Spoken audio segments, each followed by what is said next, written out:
एक छोटे से गांव में एक बूढ़ा व्यक्ति रहता था जिसका नाम रामू था।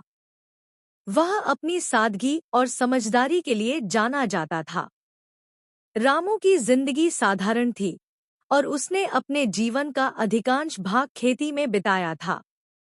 उसकी पत्नी सुमित्रा अब इस दुनिया में नहीं थी और उसके बच्चे शहर में रहते थे। रामू अकेले ही अपने छोटे से घर में रहता था। एक दिन जब रामू अपनी दिनचर्या के अनुसार खेतों में काम कर रहा था, उसने सोचा कि वह जंगल में थोड़ी शांति खोजने जाएगा। गांव के पास एक बड़ा जंगल था जो हमेशा से रहस्यमय माना जाता था। लोग कहते थे कि वहां खजाने की कहानियां सुनाई देती थी, लेकिन किसी ने उसे ढूंढने की हिम्मत नहीं की थी।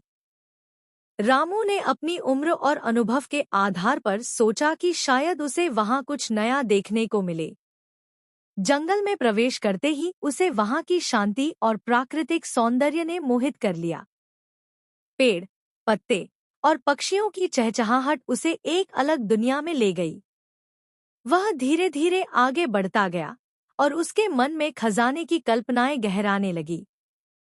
जंगल में चलते चलते रामू ने एक पुरानी और जर्जर गुफा देखी। उसकी जिज्ञासा ने उसे गुफा की ओर खींचा। गुफा के अंदर जाकर उसने देखा कि वहां कुछ पुरानी वस्तुएं बिखरी हुई थी।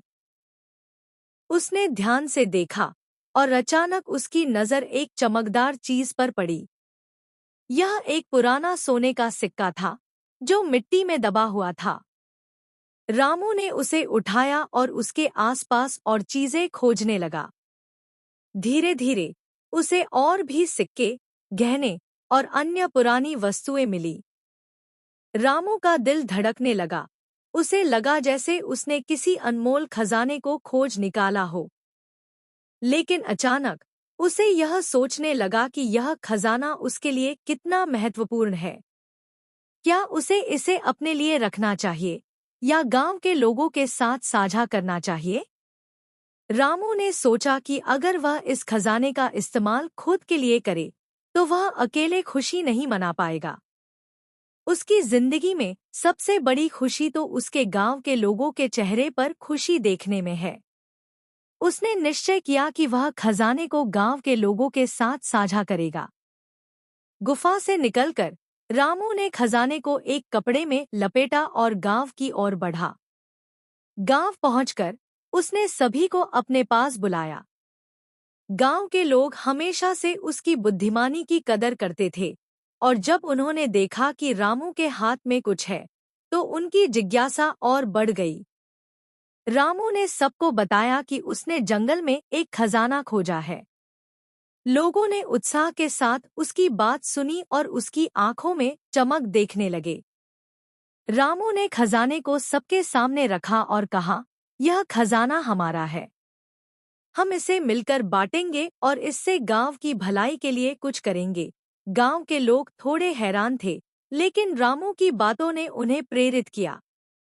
उन्होंने खजाने को बांटने का निर्णय लिया।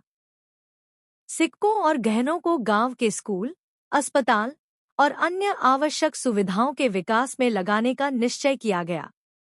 गांव के लोगों ने एक नया सिरे से जीने की प्रेरणा पाई। जैसे ही गांव में विकास होने लगा, रामू की खुशी बढ़ती गई। स्कूल में बच्चों की संख्या बढ़ गई और अस्पताल में मरीजों की देखभाल के लिए बेहतर सुविधाएं मुहैया कराई गईं। रामू की समझदारी और निस्वार्थता ने गांव के लोगों के दिलों में उसके प्रति और अधिक प्रेम पैदा कर दिया। समय बीतता गया और रामू के जीवन में खुशी का एक नया अध्याय शुरू हुआ। गांव के लोग उसके प्रति आभारी थे और उसे गांव का बुद्धिमान कहकर पुकारने लगे। एक दिन गांव के बच्चों ने रामू से पूछा, दादाजी, क्या आप कभी खजाने के बारे में सोचते हैं? रामू ने मुस्कुराते हुए उत्तर दिया, बच्चों, खजाना सोने और चांदी में नहीं, बल्कि उस खुशी में है जो हम एक दूसरे के साथ बांटते हैं। जब हम किसी की मदद करते हैं या किसी के चेहरे पर मुस्कान लाते हैं, तब हम असली खजाना खोजते हैं। रामू की बातें गांव के लोगों के लिए एक प्रेरणा बन गईं। उन्होंने समझा कि जीवन में असली खुशी उसी में है जब हम एक दूसरे के लिए जीते हैं और अपनी भलाई के लिए नहीं, बल्कि सबकी भलाई के लिए काम करते हैं। कुछ समय बाद रामू की उम्र बढ़ने लगी, लेकिन उसकी बुद्धिमानी और करुणा ने गांव के लोगों के दिलों में हमेशा के लिए एक जगह बना ली। उन्होंने उस जंगल में खजाना पाया था, लेकिन उससे भी बड़ा खजाना उन्होंने अपने दिलों में और अपने गांव में एकता और प्रेम के रूप में पाया। इस तरह रामू ने न केवल एक खजाना खोजा, बल्कि अपने गांव के लिए एक मिसाल कायम की। वह यह सिखा गया कि असली खजाना वही है जो हम साझा करते हैं और जो दूसरों को खुशी देता है।